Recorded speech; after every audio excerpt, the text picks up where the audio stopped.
Falo de todos vós, eu bem sei os que tenho escolhido, mas para que se cumpra a Escritura, o que come o pão comigo, levantou contra mim o seu calcanhar. Desde agora vos digo, antes que aconteça, para que quando acontecer, acrediteis que eu sou. Na verdade vos digo, que se alguém receber o que eu enviar, me recebe a mim, e quem me recebe a mim, recebe aquele que me enviou. Jesus prediz que Judas o há de trair. Tendo Jesus dito isso, turbou-se em espírito e afirmou, dizendo, na verdade vos digo, que um de vós me há de trair. Então os discípulos olharam uns para os outros, sem saberem de quem ele falava. Ora, um de seus discípulos, aquele a quem Jesus amava, estava reclinado no seio de Jesus. Então Simão Pedro fez sinal a este, para que perguntasse quem era aquele de quem ele falava. E inclinando-se ele sobre o peito de Jesus, disse-lhe, Senhor, quem é? Jesus respondeu, é aquele a quem eu der o bocado molhado. E molhando o bocado,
era uma mensagem aí, atrapalha. Muito obrigado, viu? Então, infelizmente, pessoas se escondem atrás da Bíblia. Infelizmente, nós temos que amar essas pessoas. Eu falo infelizmente, mas por outro lado também é feliz, porque quantas vezes nós brincamos com a misericórdia de Deus, quantas vezes nós abusamos da bondade de Deus, e Deus nos permite experimentarmos um pouquinho das ingratidões das pessoas. Nós não podemos tirar o joio do meio do trigo. Se o crente é ruim, nós temos que deixar, porque a gente não sabe, na verdade, quem é joio e quem é trigo. Só no dia do juízo. Nós não podemos tirar os bodes do meio das ovelhas. Judas era um joio. Jesus sabia que Judas era joio, mas Jesus não tirou o joio do meio. Jesus lavou os pés de todos os discípulos, inclusive daquele cara que iria lhe dar um coice. Inclusive daquele que virou o calcanhar para Jesus. Essa expressão, um de vós me virará o calcanhar, é a mesma expressão que seria um de vocês vai me dar um coice, vai me dar uma patada mortal. E foi assim. O Judas Iscariotes, ele pensava, pela vontade do inimigo, do diabo, que Jesus seria um revolucionário que iria tomar o poder de Herodes. Judas calculou na sua mente, com a boa intenção espiritual do inferno. E existe boas intenções espirituais do inferno? Existe. Vou lhe dar algumas. Judas tinha algumas delas. A primeira boa intenção de Judas era espiritual, quando ele disse: a mulher Maria Madalena, que estava derramando o óleo, o bálsamo, derramando o nardo puro nos pés de Jesus, ele disse: esse óleo aí é caro, esse perfume de nardo puro equivale a 300 dinheiro, equivalente a 300 dias de trabalho braçal de um trabalhador naquela época. Se fosse a R$50 a diária, daria R$15.000, só o frasco do perfume de nardo puro que Maria derramou sobre os pés de Jesus. Judas disse: esse óleo aí, esse perfume deveria ser vendido para dar aos pobres. Olha que boa intenção. Uma intenção espiritual de caridade, inclusive é um mandamento de Jesus ajudar os pobres. Mas Jesus sabia que aquela ideia não vinha dos céus, vinha dos infernos. E o inferno tem boa intenção? Claro, ele se finge de anjo de luz, ele traz boas ideias de caridade também, para enganar. Quantos, nós estamos no ano político, né? Quantos políticos virão nesse ano com caridade, com atendimento médico, com cestas básicas, com eventos que promovem a saúde, feira de saúde? Quantos e quantos irão calçar as ruas, asfaltar ruas que estão sem iluminação pública? Hoje mesmo lá na minha rua já colocaram lâmpada de LED, que era a lâmpada velha. Ano de política. Então o inferno ele está cheio de boas intenções, e os grandes líderes aparecem nessa hora com ações sociais e serviços sociais. Usam os trabalhos dos líderes das ruas, dos bairros, que tanto trabalham pelo povo, na verdade, mas na hora da eleição, eles vendem o seu serviço a um capitão que chega com dinheiro, a um comandante que chega com dinheiro e compra os votos daquelas pessoas, inclusive o cabeça, o líder. Então eles têm boas intenções, mas de boas intenções os infernos também estão cheios. Quantos poderiam eleger agora até alguém que foi preso como ladrão, corrupto, com fraudes, e pode se candidatar e ganhar? Aparece fazendo boas intenções, boas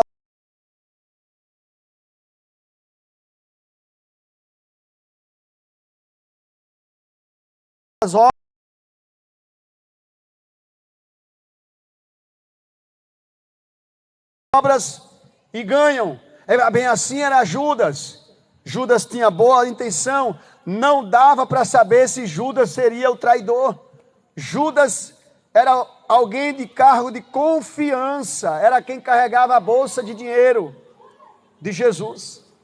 As ofertas que doavam, quem guardava era o tesoureiro Judas Iscariotes. Judas tinha boas intenções, tinha ideias espirituais para dar. Veja que quando ele vai trair Jesus, ele vai com um beijo santo, que de santo não teve nada, ele treinou um beijo profano. O ato do ósculo santo era uma ação de amizade, de afinidade.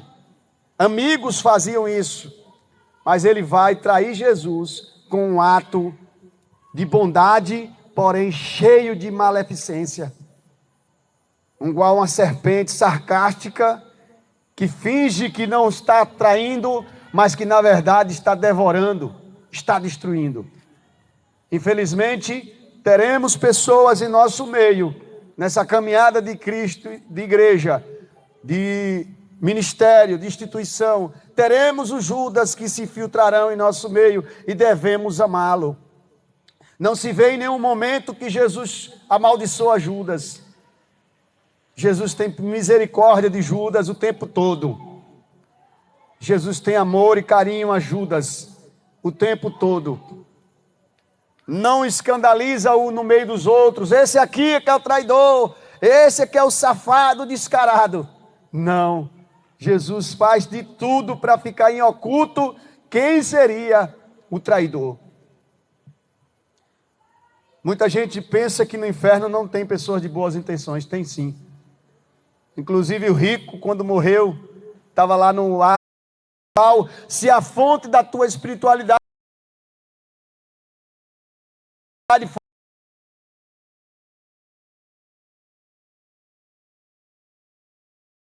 for diabólica, for traidora, for fingida, for mascarada, a máscara tem que ser tirada, o fingimento tem que ser tirado.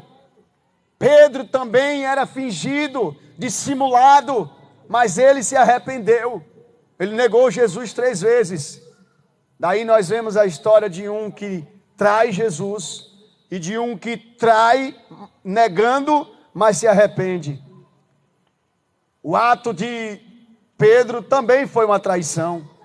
Porque como é que você me conhece e você me vê alguém me batendo, me agredindo, e aí a pessoa pergunta, você está com ele? E você diz, não, nem conheço. É uma traição também. Foi assim que aconteceu com Pedro. Mas Pedro reconheceu o seu erro, se arrependeu e Deus o usou poderosamente na sua obra, instituiu como pai da igreja cristã. Deus, ele não nos olha pelos nossos defeitos, e sim pelas intimidades dos nossos corações. Defeitos você tem, negar Jesus você vai negar toda hora, trair você vai trair. Eu também nego Jesus várias vezes. Quantas vezes eu já neguei Jesus? Quantas vezes eu já traí Jesus? Quantas vezes eu já traí o meu próximo? Estamos sempre traindo uns aos outros, estamos sempre negando uns aos outros, mas nem por isso Deus nos rejeita e nem tampouco nos lança fora, porque o amor dele superabunda, ainda que sejamos infiéis. Ainda que sejamos infiéis, o Senhor permanece fiel para convosco. Aonde abundou o pecado, superabundou a graça. Deus te ama como você é, vinde como estás. O Senhor Jesus não está procurando os perfeitos, Ele quer aperfeiçoar você a cada dia. Você é como uma massa de modelar, que Ele vai trabalhando e manipulando e ajeitando, de acordo aos espaços e os lugares que você vai dando para Ele operar. Você ter vindo aqui nessa noite, está passando por aqui ouvindo essa palavra, é a prova de que Deus te ama e Ele está trabalhando em você, está trabalhando na sua vida. Essas palavras que estão sendo pregadas, nenhuma dessas palavras são lançadas fora. Elas têm endereço certo. Está salvando pessoas, libertando pessoas que mesmo não se arrependam hoje, se arrependerão daqui a 10 anos. Serão pregadores da palavra daqui a 10, 15, 20 anos. Isso tudo tem um tempo determinado, como pode também ser até a partir de agora. Uma pregação, ela tem um teor de libertação a curto prazo. Um ensino tem um teor de libertação a curto, médio e longo prazo. O ensino. Quantos ensinos foram nos ensinados desde a infância e a gente coloca em prática agora, está colocando em prática agora? Quantos ensinos nós ouvimos há 30, 40 anos atrás, 20 anos atrás, e estamos colocando em prática agora porque alguém mais velho nos ensinou? As palavras de Deus não voltam vazias.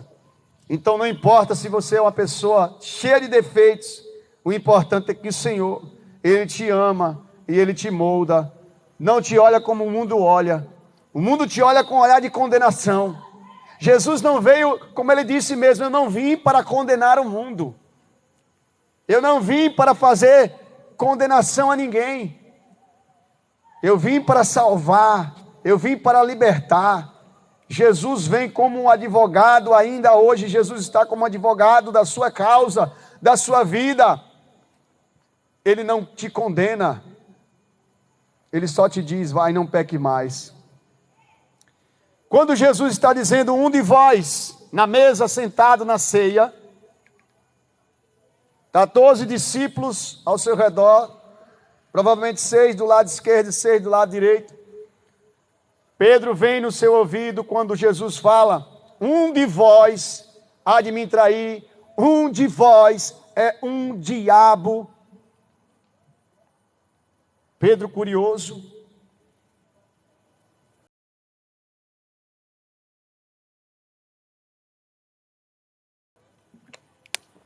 perguntador, fora ele mesmo que quando Jesus foi lavar os pés, Pedro disse: não, Senhor, não lava meus pés não.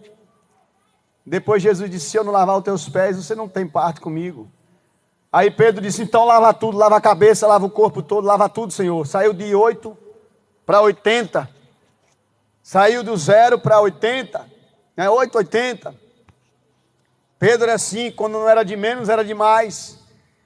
E aí Jesus disse: não precisa lavar o corpo, que já está limpo.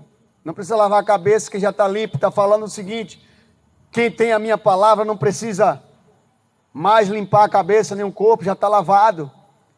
Deixa eu lavar só os pés. E aí Pedro se encosta no ombro de Jesus e diz: quem é, Senhor? Ele diz: aquele que eu der o bocado molhado. E esse é o que vai me trair. Só que eles estavam conversando entre si, não se ligaram.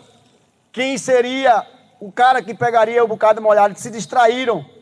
Quantas vezes você está no culto e você se distrai e você tira conclusões da pregação e do ensino de algo que não foi falado no culto.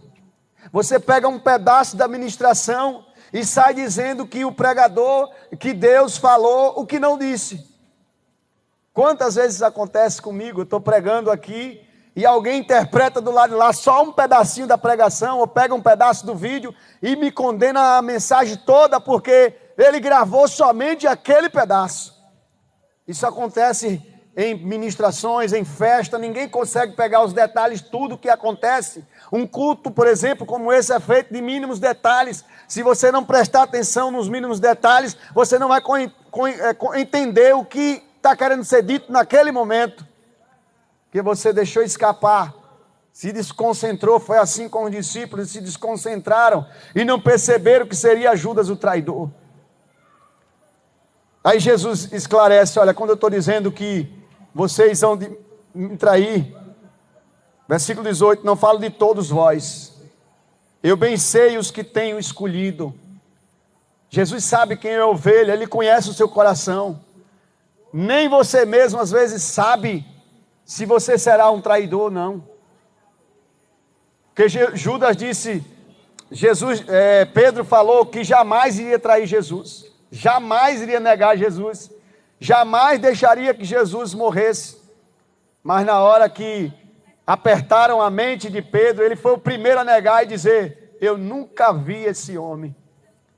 Então, eu não sei o meu potencial, a minha capacidade. Então, que o Senhor Jesus me guarde e me livre todos os dias de eu negar o nome dEle na hora do aperto. Que eu seja firme e fiel, guiado pelo Espírito, só o Espírito Santo. Portanto, peçamos a Ele a força que vem do alto, para que nós não neguemos na hora da tentação e nem na hora do aperto. Não falo de todos vós, eu bem sei os que tenho escolhido, mas para que se cumpra a Escritura: o que come o pão comigo levantou contra mim o seu calcanhar. Ou seja, é aquele que vai me dar um coice, uma patada fatal. Ó, levantou contra mim o seu calcanhar. Essa expressão na linguagem do cotidiano me deu um coice fatal. Levantou o seu calcanhar. Desde agora vos digo, antes que aconteça, para que quando acontecer, acrediteis que eu sou. A expressão que Jesus sempre fala.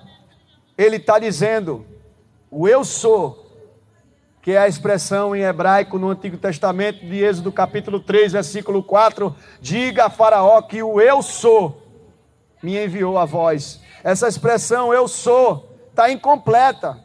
Eu sou o quê? Eu sou o que sou. Jeová Deus diz. Sim, eu sou o que sou.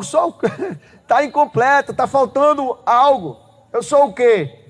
Eu sou o comandante? Eu sou o que faz levantar? Ou o que levanta? eu sou o que alimenta, complete.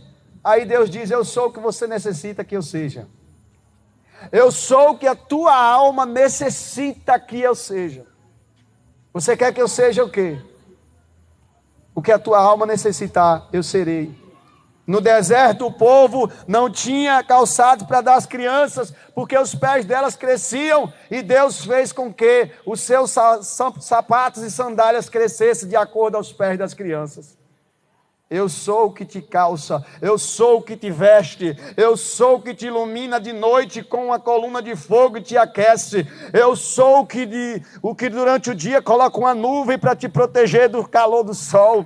Eu sou o que te ilumina, eu sou o que te dá vista. Ele deu vista ao cego. Eu sou o que providencia maná no deserto, alimento. Eu sou o que transforma água em vinho, provando que eu sou um Deus de transformação.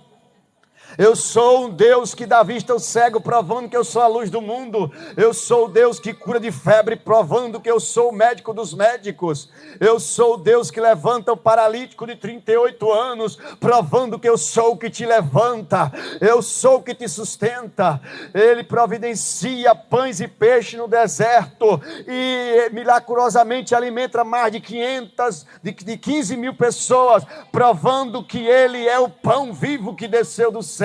Ele é o pão vivo que te alimenta. Ele é o que abre porta de emprego. Ele é o que abre porta de trabalho. Ele é o que abre porta onde não tem porta. É Ele que diz, eu sou aquele que anda sobre as águas. E quando você está afundando, dizendo eu vou morrer, eu estou caindo, ninguém me sustenta, Ele diz, não temas porque eu sou contigo. Ele é aquele que diz, eu sou o que dá vista ao cego. Ele fez o cego enxergar. Eu sou a ressurreição e a vida. É aquele que fez Lázaro com 4 dias de morto ressuscitar. Você tem medo? Todos nós tememos. Você tem dúvidas? Todos nós duvidamos. Você tem incredulidade? Todos nós temos um pouco de incredulidade. O que você não pode ser dominado é pela incredulidade. Se deixe dominar pelas respostas de Deus, tendo dúvida, a não ter nenhuma dúvida. É melhor ter dúvida de um Deus que me responde o básico que eu preciso e me deixa para revelar no meu futuro, lá no futuro, o restante que eu preciso saber, do que não ter ninguém que me responda o sentido da vida. Ter dúvidas é muito importante. Durante muitos anos eu aprendi que a dúvida era a maior inimiga do cristão. Mas eu concluí com a minha caminhada de estudos e conhecimentos que a dúvida é a melhor amiga do cristão. Quem é a tua maior inimiga é a incredulidade. A incredulidade ensoberbece, tapa, impede do conhecimento de Deus chegar. Mas a dúvida não. A dúvida faz você se aproximar de Deus, para perguntar, para querer entender. Meu Deus, e como é isso? Eu não estou entendendo. Me ajude a entender. E pergunta ao pastor, e pergunta ao irmão, e vai na Bíblia, e vai no dicionário, e pergunta a um, e pergunta a outro, vai perguntando. As perguntas são mais importantes do que as respostas. É preciso ter dúvida. A dúvida que movimenta as coisas, a dúvida movimenta o mundo. Através da dúvida, os médicos descobrem a cura para o câncer. Através da dúvida, os médicos descobrem uma cura para o coração. Crente que não duvida, encerrou a comunhão com aquele que é o dono da verdade. A verdade é revelada a partir da dúvida. Pedro tinha dúvida, já Judas tinha incredulidade. Judas não acreditava em nada que Jesus fizesse. Judas viu os milagres de Jesus da mesma forma que Pedro viu. Pedro perguntava, tinha dúvida. Judas tinha incredulidade. Não adiantava as provas contundentes, não adiantava mostrar os 7 milagres para Judas. Judas viu de perto tudo, mas Judas não queria acreditar. Tem pessoas que não querem acreditar. Mas se você tem dúvida, você é bem-aventurado. E aqui está o lugar das respostas. Mesmo que Deus não tenha todas as respostas para você, é porque você não tem capacidades suficientes no momento para saber todas as verdades. Mas tenha certeza que um dia, tudo que você não está entendendo agora, você um dia vai compreender toda a verdade. A verdade de Deus vem na hora certa. As coisas encobertas pertencem a nós e aos nossos filhos. As coisas encobertas pertencem a Deus. As reveladas pertencem a nós e aos nossos filhos. Deuteronômio capítulo 29, versículo 29. O que eu faço agora? Jesus disse, tu não vai entender agora, somente no futuro. Nenhum dos discípulos ainda estava entendendo que Jesus deveria dar a vida. Durante muitos anos eu não entendi por que Jesus teve que morrer por nós. Algo esquisito, fora do normal, alguém morrer por mim. Para que morrer por mim? A pergunta, por que Jesus tem que morrer por mim? Um cara tão bom, um cara tão inocente, por que Deus tinha, o seu pai tinha que permiti-lo sofrer tanto? O incrédulo, ele cria suas próprias respostas, ele diz, Deus é um Deus mau, sádico, que tem prazer em ver seu filho apanhando, seu filho morrendo, sendo torturado. O incrédulo, ele tira suas próprias conclusões, recebe respostas do inferno e tira suas próprias conclusões. Mas o crente que tem dúvida, ele se aproxima da Bíblia e lê com carinho e sensibilidade para tentar descobrir a verdade. Judas já tinha no seu coração o intento que ele queria fazer. Não adiantava ninguém tentar convencê-lo que ele não deveria fazer aquilo. Ele já tinha no seu coração a possessão do Satanás. Judas não ficou endemoniado aqui, Judas ficou satanizado. Judas não ficou incorporado, babando, batendo-se no chão, ou falando, eu sou o espírito tal. Não. Satanás entrou no coração de Judas. Não é possível o Satã, o espírito completo do Satã, incorporar no corpo do ser humano, senão ele mata. Porque a capacidade do ser humano não suporta a incorporação do Satã, do príncipe das trevas. O Satanás entrou no seu coração com a ideologia de traí-lo. Ele estava cheio de soberba, ensoberbado, estava satanizado. Quantas pessoas vêm ao culto e estão satanizadas? Não estão incorporadas com o Exu, com o Espírito, mas estão satanizadas. Não adianta pregar, ensinar o testemunho da pregadora que veio ontem. Como era o nome dela? Nara Costa.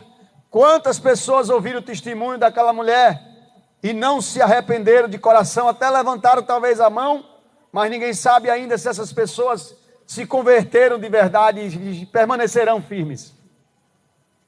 Porque tem no seu coração satanizados com as ideologias do mundo, de que o mundo é melhor do que Cristo, de que Jesus precisa ser morto o tempo todo, porque quem não aceita Jesus vivo tem que o matar todos os dias.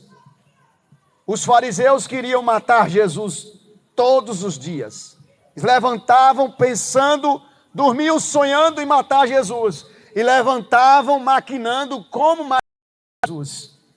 Quando você não aceita Jesus, você o trai, você bola a morte dele, você o entrega aos fariseus, você entrega-o àqueles que irão condená-lo. Jesus disse que aquele que não é por ele, é contra ele, e quem com ele não se ajunta, se espalha, e ainda ajuda a espalhar. Olha só, se você não é com Jesus, você é contra ele. Não adianta você dizer, eu sirvo a Jesus e estou um pouquinho desfrutando do mundo por enquanto você está fazendo as coisas do mundo, mesmo tendo boas intenções, fazendo obras de caridade, seu coração está satanizado.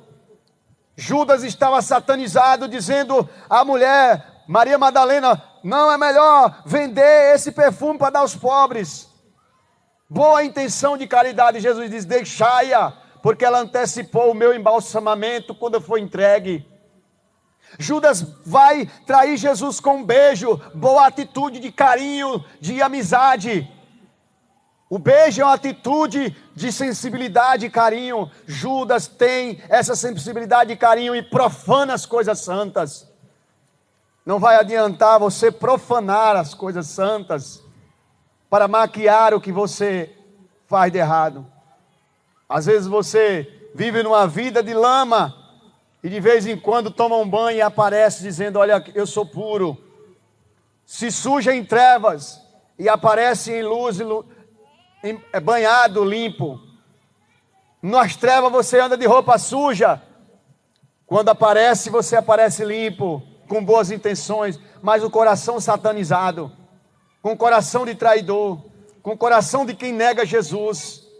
Você não tem coragem de olhar no olho de Jesus, porque o seu mundo é um mundo de trevas, é um mundo ainda de traição.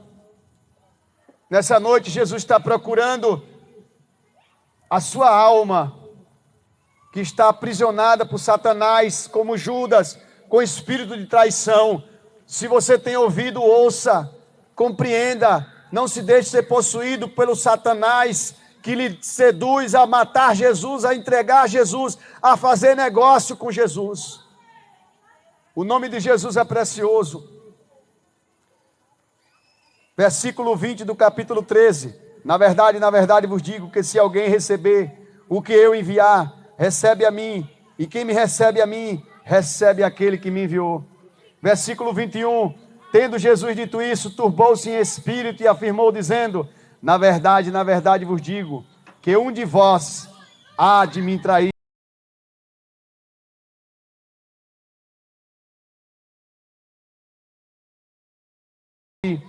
Então os discípulos olharam uns para os outros, sem saberem de quem falava. Olha, é você, Tiago? É você, Pedro? É você, João? É você, Marcos? É você, Lucas? Quem é?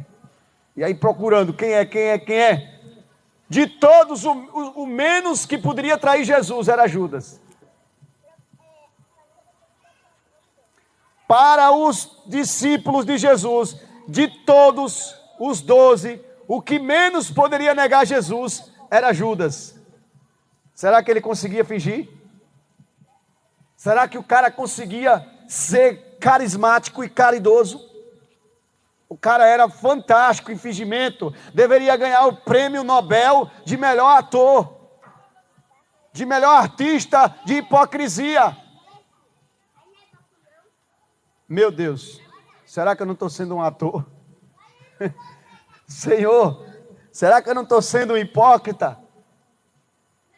Porque na maioria das vezes eu sei ser bom crente na frente dos outros. E será que eu sou um bom crente? Será que aquilo que eu profiro, será que aquilo que eu falo tem verdade no meu coração ou é apenas fingimento? Meu Deus, o que será de mim? Quantos pastores estão no Hades nesse momento no inferno? Pregaram a verdade, mas não viveram na verdade, viveram a mentira, um engano, um fingimento. Quantos líderes religiosos estão hoje pregando nas tribunas e estão apenas vivendo uma falácia, um fingimento. Seus corações estão longe de Jesus. Estão interessados no dinheiro que Jesus dá. Nas 30 moedas de prata, eles vendem Jesus todos os dias. Eles comercializam Jesus. Com a politicagem, eles abraçam lideranças de mundo de trevas para ganharem dinheiro e ostentarem status, posições. Era isso que Judas queria. Queria uma posição, um cargo, talvez de gerente do Banco Central de Israel. Era o que ele almejava, ser um vice do rei, pensando que Jesus seria um rei. Queria dominar na política. Não que política seja coisa ruim, viu? A corrupção da política que é horrível. É uma tragédia. É uma porcaria. A política foi Deus que instituiu. A política foi Deus que estabeleceu. Senão, ele não teria instituído o governo para o homem governar. Deus nunca foi a favor dos reis, mas sim dos califates. Davi era um califate, uma liderança política na sociedade, não um rei. Mas o povo escolheu Saul como rei. O povo queria um rei, e rei era chamado também de Deus. E substituía a adoração do verdadeiro Deus para os reis e para os deuses. Deus nunca quis um rei. Jesus não queria ser rei da terra. Jesus, ele tinha um reino, ele tem um reino que é maior do que esse reino aqui. Mas Jesus nunca invalidou a dominação humana. Ele disse: dai a César o que é de César, dai a Deus o que é de Deus. Ele não disse para ser contra as autoridades. Toda autoridade é constituída por Deus, tanto nos céus como na terra, mas nem toda autoridade teme a Deus. Existem autoridades, a maioria delas são levantadas pelo diabo, satanizadas em seu coração, não aceitam o evangelho nas escolas, tiram a Bíblia das escolas, como Dilma Rousseff tirou o ensino religioso das escolas, quando em 2011 eu fui dar aula no colégio Hermano Gouveia Neto, em Lauro de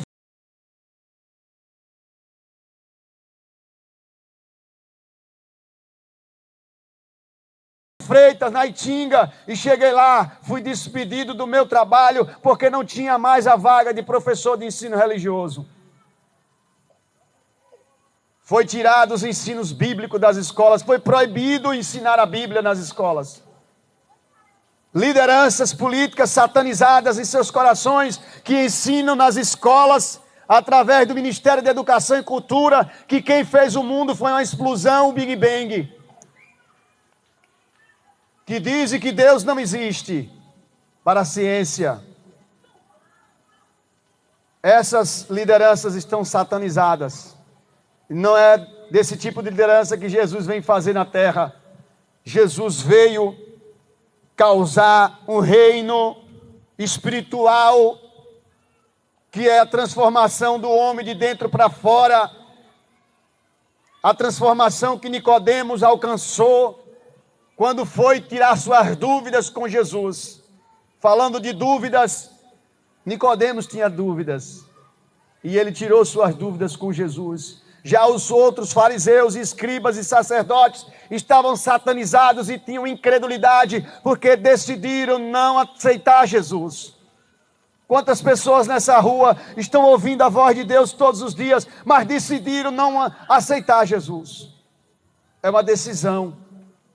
Decidiu trair Jesus, decidiu entregar Jesus, não quer Jesus, não é por força nem por violência.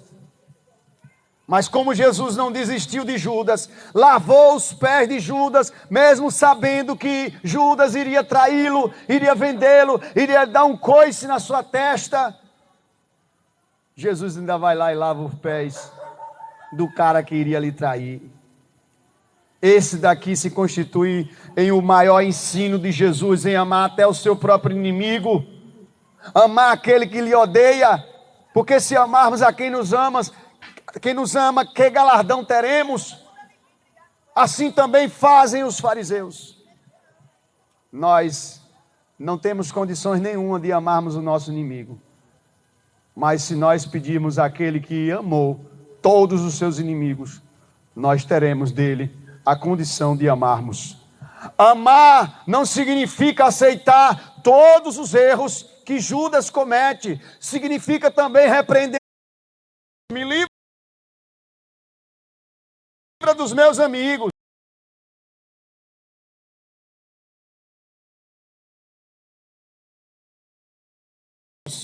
porque dos meus amigos, me livra dos meus amigos, porque dos meus inimigos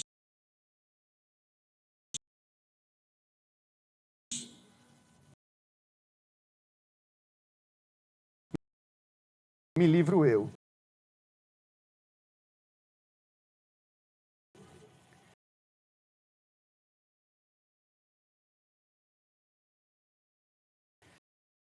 Quem é inimigo declarado é melhor do que um amigo falso que vai lhe golpear. Napoleão Bonaparte preferia um inimigo declarado a um amigo falso. Quantos amigos falsos nós teremos na caminhada? Não é motivo de você se desviar da fé, nem de sair da igreja, quando esses espíritos de amigos falsos se manifestarem entre nós. Deixa que cresça junto. Porque nós não sabemos se realmente ele vai trair e vai se matar, ou se ele vai trair e vai se arrepender como Pedro se arrependeu. Pedro teve arrependimento, dizendo: Senhor, Deus meu, eu me arrependo. Quando Jesus perguntou a Pedro 3 vezes, pela terceira vez, Jesus disse: Pedro, tu me amas? Ele grita: tu sabes, Senhor. Ele começa a chorar, porque ele lembra das 3 vezes que o negou. Pedro se arrepende. Arrependimento é uma virtude intrínseca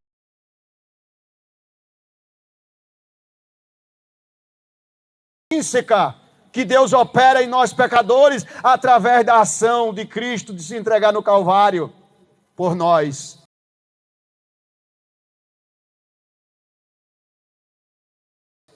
O arrependimento é para todos nós. Embora algum dia iremos nos trair entre nós mesmos, iremos nos negar entre nós mesmos, iremos mentir, iremos falsear uns aos outros, mas que o perdão de Deus esteja em nossos corações para poder perdoar a falha do outro e não jogarmos a praga, dizendo: tomara que pegue um mal, tomara que seja amaldiçoado, tomara que seja destruído. Que nunca venhamos a ter necessidade de orarmos assim, porque Jesus disse: orai por aqueles que te maltratam, ame aqueles que te odeiam. Já orei por alguém, já fiz até um vídeo uma vez amaldiçoando uma liderança forte. Quando eu estava na política, esse vídeo, 99% das pessoas discordaram. Eu não revoguei o que falei, não voltei atrás, mas senti o peso que as pessoas discordaram. Eu não revoguei o que falei, não voltei atrás, mas senti o peso que a responsabilidade de lançar uma maldição sobre alguém. Assim como no Salmo 107, verso 9, Davi disse: põe à direita do meu inimigo, Satanás, que Satanás esteja à sua direita, e que quando ele for condenado não saia livre, não saia sem condenação. Este salmo é um dos salmos de juízo. Às vezes nós oramos contra nossos grandes inimigos, arqui-inimigos, como Charles Spurgeon em seu livro Interpretando o Salmo, no volume, me parece que o 2 ou 3, interpretando o Salmo 107, verso 9, ele diz que para destruir um Nero tem que ser um Nero mais forte, e portanto temos que pedir a Deus um Nero mais poderoso do que aquele Nero que mata crente, que destrói os direitos da viúva, que tira o direito do pobre. Às vezes precisamos orar chamando esses elementos de raças de víboras, serpentes maléficas, quem vos fugirá da ira vindoura? Maléficas, quem vos fugirá da ira vindoura? Às vezes precisamos orar, às vezes, mas essas vezes, que essas sejam poucas vezes, como Paulo disse, mesmo lá no leito. Isso não é desejar o mal ao próximo, é desejar a justiça. Mateus capítulo 5, veja, Jesus disse: bem-aventurados os que têm fome e sede de justiça,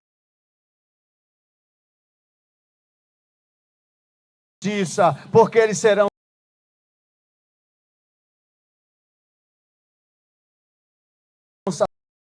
saciados.